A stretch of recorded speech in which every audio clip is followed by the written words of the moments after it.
안녕하세요. 원피스 도서관 원도입니다. 드디어 검은 수염이 등장하는 상황이 왔는데요. 오늘 알아볼 내용은 크게 4가지입니다.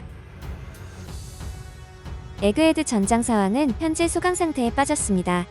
루피와 키자루의 싸움은 서로가 체력을 모두 소모한 상태로 리타이어 상태죠. 하지만 세턴성의 등장으로 에그헤드의 긴장감은 더욱 강화된 상태입니다. 현재 상태에서 더 이상 세계정부와 밀짚모자 일행들과 전투가 펼쳐지기에 남아있는 전투원들의 밸런스가 너무 맞지 않는데요. 우리는 잊고 있던 사실이 한 가지 있죠. 바로 검은 수염입니다. 해외 커뮤니티에서는 검은 수염의 등장이 거의 기정사실화되고 있는데요. 오다는 검은 수염의 해적선이 에그헤드 해변에 도착했다는 사실을 원피스 1079화에서 분명히 보여줬습니다. 그렇다면 검은 수염이 에그헤드에 와야 하는 이유는 무엇일까요? 검은 수염은 자신의 왕국을 만들고 더 나아가 세계를 지배하려는 야망을 가지고 있는 해적입니다. 쉽게 말해 검은 수염은 자신의 세력을 굉장히 크게 키워야 한다는 것입니다. 세력을 키우기 위해서는 과거 상황들이 했던 것처럼 세력이 굉장히 커야 하죠. 카이도와 빅맘의 세력을 보시면 이해가 빠르실 겁니다. 카이도는 자신의 세력을 키우기 위해서 인조악마의 열매를 사용하여 상당히 거대한 세력을 만들었죠. 저는 검은 수염 역시 유일하게 가지지 못한 것은 거대한 세력이라고 생각하고 있는데요. 검은 수염이 이번 에그헤드에서 2마리 토끼를 모두 잡을 수 있을 것이라는 이야기를 하고 싶습니다. 검은 수염은 과거 세라핌과 전투를 펼친 적이 있습니다. 검은 수염과 미호크의 세라핌인 에스호크와 싸움이 굉장히 인상적이었는데요. 에스호크의 검격을 무장색으로 막으며 합을 주고받았습니다.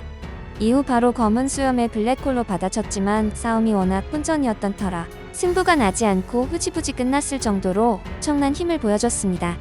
검은 수염이 블랙홀까지 사용했는데 이렇게 비등하게 싸울 수 있는 전력은 원피스 내에서도 별로 없죠. 그리고 티치는 에스호크를 보자마자 이제는 없어진 루나리아인 줄 착각했을 정도며 그럴 리가 없다라며 당황하는 모습을 보였습니다. 이때 티치의 머릿속에는 자신의 세력의 마지막 퍼즐을 세라핌으로 생각했다는 것입니다. 만약 티치가 세라핌을 제어할 수 있는 능력을 가지게 된다면 개체 하나하나가 사왕급에 근접하는 세라핌들의 전력이 검은 수염 해적단에 포함이 되는 것이며 자신의 가장 큰 단점이었던 세력의 규모에 있어서 상당히 보완이 된다는 것입니다. 하지만 세라핌은 자신이 빼앗고 싶다고 해서 빼앗을 수 있는 전력이 아닌데요. 세라핌에게 명령을 내릴 수 있는 권한의 순위가 존재한다는 것입니다. 최우선 명령 권한은 1위가 오로성, 2위는 베가펑크 본체, 스텔라와 분신체인 세틀라이트 육체까지 총 7명으로 나뉘어 있다 보니 그 7명 전원에게 2위 명령권이 부여되어 있습니다. 3위는 센토마루, 4위는 위권측 소지자, 명령권한 측 소지자를 뜻합니다. 쉽게 말해 해군의 최상위 전력이죠. CP0이나 해군 장교 같은 현장 지휘관으로 보시면 됩니다. 그리고 이번에 세턴성이 등장하면서 키자루와 해군들의 호위를 받으며 세라핌을 제어하는 모습을 보여줍니다. 물론 상위 명령권자라도 세라핌들이 하위 명령권자에 지배당하는 상태에서는 공격당할 위험성이 있지만 실제로 세라핌에게 연구소에 공격 명령을 내렸던 CP0 루치와 카코를 제압한 이후에도 계속 날뛰는 세라핌들을 막기 위해 그 이상의 위권자인 베가펑크, 리리스와 에디슨이 현장으로 달려갔지만 세라핌을 정지시키는 명령을 내리기도 전에 세라핌들에게 공격당해 하마터면 죽을 뻔했습니다. 그렇다면 검은 수염의 입장에서는 답은 하나로 좁혀지죠. 바로 세턴성의 능력을 빼앗는 것입니다. 더 나아가 세턴성을 납치할 수 있다면 세턴성의 능력과 위권까지 모두 가져올 수 있다는 것입니다. 세턴성 역시 동물계 환수종의 능력으로 추정되고 있으며 아무리 그의 능력이 강하다고 하더라도 결국 검은 수염 앞에서는 그저 평범한 능력자, 그 이상 그 이하도 아니기 때문에 충분히 가능한 시나리오라는 것입니다.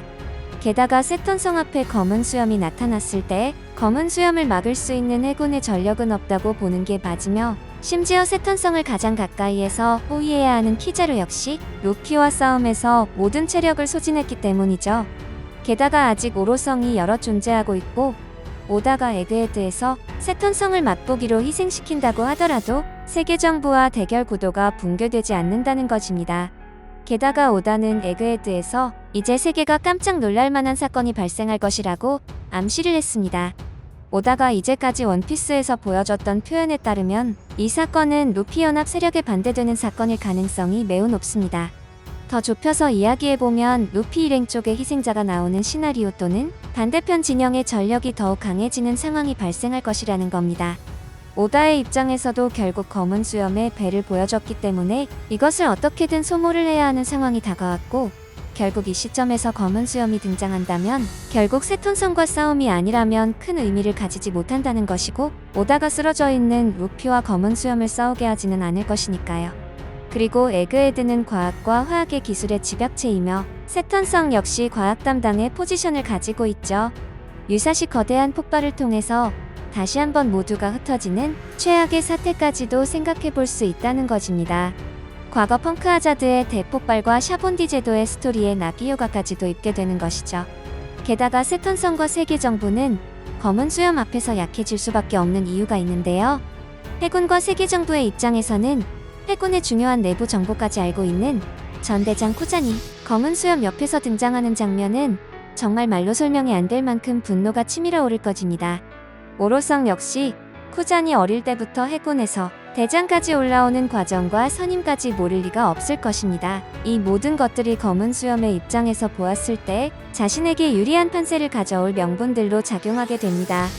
심지어 사로잡은 가프를 인질로 동행할 수 있을 것이라는 이야기들도 나오고 있는 상황이죠.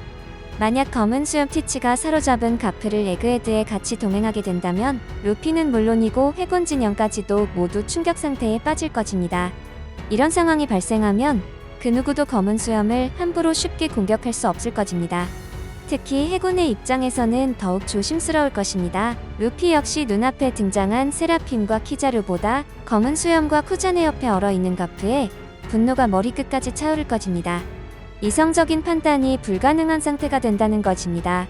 그리고 세턴의 능력을 확보하지 못하더라도 에그헤드에는 키자루의 빛빛 열매, 그리고 루피의 니카의 능력이 있습니다. 검은 수염의 입장에서는 절대 손해볼 것들이 하나도 없는 무조건 와야 하는 전장이라는 것입니다. 하지만 검은 수염이 루피의 능력을 빼앗는 행위는 아무래도 개연성에서 상당히 부자연스럽고 말이 안 된다고 생각하고, 키자루의 능력 역시 검은 수염이 가지기에는 빛과 어둠이 너무 상반되기도 하고, 기존 3대장의 상징성과 이제까지 쌓아온 이미지를 뭉개버리지는 않을 것이라고 생각하기 때문이죠.